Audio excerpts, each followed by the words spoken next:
గురించి అవి ఇట్లా వేసుకోకూడదు, మా మా ఇష్టం, మా ఫ్రీడమ్ అని చెప్పేసి ఇన్నిటి గురించి మీరు దిగినప్పుడు, ఇలాంటి విషయాల గురించి సమాజంలో ఇలాంటి జరుగుతున్నప్పుడు మీరు రారా, మీరు మాట్లాడరా? ఈ విషయం మీద నాకు అంటే నేను ఎందుకు ఇది కోపంతో అడుగుతున్నా అంటే, మన వైష్ణవి ఇన్సిడెంట్ జరిగింది, అమ్మాయే కదా తను, అంత అన్యాయం జరిగింది కదా, చిన్మయ్య గారు ఎక్కడ పోయి నాకు అర్థం కావట్లేదు. ఇప్పుడు అమ్మాయిల విషయంలో జరిగితే నేను రియాక్ట్ అవుతాను అన్న మనిషి ఇప్పుడు ఎందుకు రియాక్ట్ అవ్వట్లేదు? తను కూడా అమ్మాయే కదా అని మీ దగ్గర న్యూస్ రాలేదా, లేకపోతే మీరు న్యూస్ వచ్చినా చెప్పట్లేదా అని మీరు యాక్షన్ తీసుకోవట్లేదు? ఎందుకు ఎందుకు మీరు మాట్లాడట్లేదు? ఇట్లాంటి వాడి గురించి మీలాంటి వాళ్ళు పెద్దవాళ్ళు ఫైట్ చేస్తేనే కదా బాగుంటది. ఇప్పుడు మేము ఎంతో ఫైట్ చేసాము, లాస్ట్కి ఏమొచ్చింది? సొల్యూషన్ రాలేదు. మీరు ఫైట్ చేస్తే బాగుంటది. పెద్ద పెద్ద వాళ్ళు దిగితే ఇలాంటి విషయాల్లో ఖచ్చితంగా గవర్నమెంట్ అనేది కూడా కింద దిగుతుంది, రియాక్ట్ అవుతుంది. ఇలాంటి విషయాల గురించి మీరు ఎందుకు రియాక్ట్ అవ్వట్లేదు? సో ఇదంతా కరెక్ట్గా అనిపించట్లేదు. Very good question brother. Actual బట్టల గురించి తప్ప ఆ భవిష్యత్తు గురించి కూడా ఆలోచించారు ఇక్కడ. అందువల్ల వీళ్ళు ఇట్లా ఏడ్చినారు. ఈ సమాజం ఎట్లానే ఉంది, వాళ్ళు అట్లానే ఉన్నారు, గవర్నమెంట్ అట్లానే ఉంది. గవర్నమెంట్ ఇంకోటి పాయింట్ ఏంటంటే, మా అయితే ఏముంది, ఈ టాపిక్ మా అయితే 5 రోజులు నడిపిస్తారబ్బా, 5 రోజుల తర్వాత ఏమైపోద్ది, ఇంకో టాపిక్ వచ్చింది, సో దాని మీదకి వెళ్ళిపోతారు వీళ్ళు. దీని గురించి మనం పట్టించుకొని యాక్షన్ తీసుకొని అంత అవసరం ఏముంది అన్న ఫీలింగ్ మన గవర్నమెంట్ది. నేను లెటర్ నిజం చెప్తున్నాను. ఎవరంటే ఇప్పుడు తిట్టుకుంటారేమో, మనం ఏం చేయలేం దానికి. ఉన్న మాట అది, అర్థమవుతున్న వాస్తవం అది. వాళ్ళు గవర్నమెంట్ ఒక్కటే అనట్లే, ఇక్కడ సమాజం కూడా అటే ఏడ్చింది. సమాజం కూడా ఫైట్ చేయాలంటే వాళ్ళు ఏం చేస్తా, ఏముంది రే, ఈ రోజు వైష్ణవి రేపు అపర్ణ, లేకపోతే ఇంకొకరు వస్తారబ్బా, ఇప్పుడు వీళ్ళు కూర్చొని క్యాన్లు పెట్టుకుని ఏమొచ్చింది, నేను ఎంత ఫైట్ చేసినా కూడా ఎవరైనా రియాక్ట్ అవ్వట్లేదు అని చెప్పి ఫైట్ చేసే వాళ్ళకి కూడా ఇది పోయింది, ఎవరు చేయట్లేదు ఫైట్ చేయాలనేసి. మేము లిటరల్లీ వారం పైన దాన్ని నడిపించినాం. అబ్బా దీని గురించి రియాక్ట్ అవ్వండి, రియాక్ట్ అవ్వండి, గవర్నమెంట్ రియాక్ట్ అవ్వండి, రియాక్ట్ అవ్వండి. ఒకరు రియాక్ట్ అయ్యారా? గవర్నమెంట్ కాదు కదా, ఎవరు రియాక్ట్ అవ్వలేదు. ఇప్పుడు పోలీసు వాళ్ళ మీద కూడా బ్యాడ్ టైం వచ్చేస్తుంది కదా వీళ్ళ వల్ల, అవునా కదా? ఇప్పుడు వాళ్ళు ఏం చేయట్లేదు పోలీసు వాళ్ళు అన్నప్పుడు, పోలీసు వాళ్ళు ఏమైనా యాక్షన్ తీసుకోవాలంటే గవర్నమెంట్ నుంచి ఏమైనా ఆర్డర్స్ వస్తేనే కదా. ఇప్పుడు పోలీసు వాళ్ళు కూడా బ్యాడ్ టైం వచ్చేస్తుంది గవర్నమెంట్ వల్ల. అంటే ఇప్పుడు లైక్ బ్యాక్ టు బ్యాక్ ఇలాంటి సంఘటనలు అక్కడ ఇక్కడ జరుగుతూనే ఉన్నాయి. బట్ దీని పట్ల అమ్మాయిలు ఏ విధమైన జాగ్రత్తలు తీసుకోవాలి, ఏం చేయాలి? లైక్ కేరళ స్టోరీ అని ఒక సినిమా కూడా వచ్చింది. సినిమాలు బ్రదర్ ఎట్లా ఉంటాయంటే, మన వాళ్ళ జోలికి వస్తే పుష్ప తగ్గేదేలు అని చెప్పి 10 సార్లు రీల్ చేస్తారు, అర్థమవుతుందా? లేకపోతే ఉస్తాద్ భగత్ సింగ్ అన్నది మన వచ్చింది, సో దాని గురించి ఏమంటే దాని గురించి తగ్గేదేలమ్మా, దాని గురించి కూడా రివ్యూ చేస్తారు, సారీ రీల్స్ చేస్తారు, రివ్యూలు చెప్తారు, హైలైట్ చేస్తారు. బట్ కేరళ లాంటి స్టోరీని ఎవరు హైలైట్ చేయరు. ఎందుకు? మన భవిష్యత్తు బాగుపడిపోతుంది కదా. అరే మన భవిష్యత్తు బాగుపడితే అబ్బే అలాంటి సినిమాలు మనం ఎంకరేజ్ చేయకూడదు, చేస్తే కరెక్ట్ కాదు అని ఫీలింగ్ మన వాళ్ళది, అర్థమవుతుందా? సో అలాంటి వాళ్ళు మనం చేయలేవు ఎప్పటికీ. నేనేమంటానంటే, సినిమాలు అనేవి మీరు ఇన్స్పైర్ అవుతున్నప్పుడు ఇలాంటి వాటి నుంచి కూడా మీరు నేర్చుకోవాలి.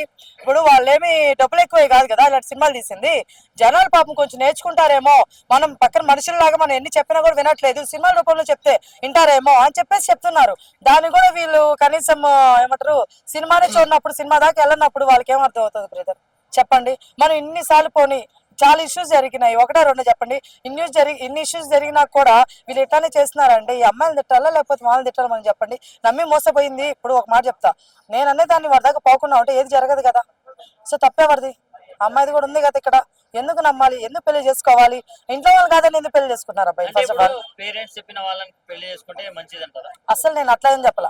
ఇంకోసం పేరెంట్స్ చెప్పిన వాళ్ళు పెళ్లిళ్ళు చేసుకుంటే మంచిదా చెడ్డదా అని నేనేమంటే, వాళ్ళు కనీసం ఉంటారు, నీ హెల్ప్ కోసం అయినా ఉంటారు కదా.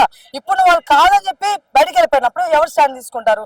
టీవీలోకి ఎక్కినారబ్బా, నేను అంటాను ఇప్పుడు ఇలా జరిగిందో టీవీలోకి ఎక్కినాం, వాళ్ళు పట్టించుకుంటారా? ఇప్పుడే చెప్పినా నేను, గవర్నమెంట్ మా అయితే వారం రోజులు 10 రోజులు ఏదైనా టీవీ వాళ్ళైనా సరే, ఇంకోరు టీవీ వాళ్ళైతే ఏముందండి, మీడియా వాళ్ళైనా సరే, ఇంకో న్యూస్ వస్తే పరిగెత్తారా చెప్పండి?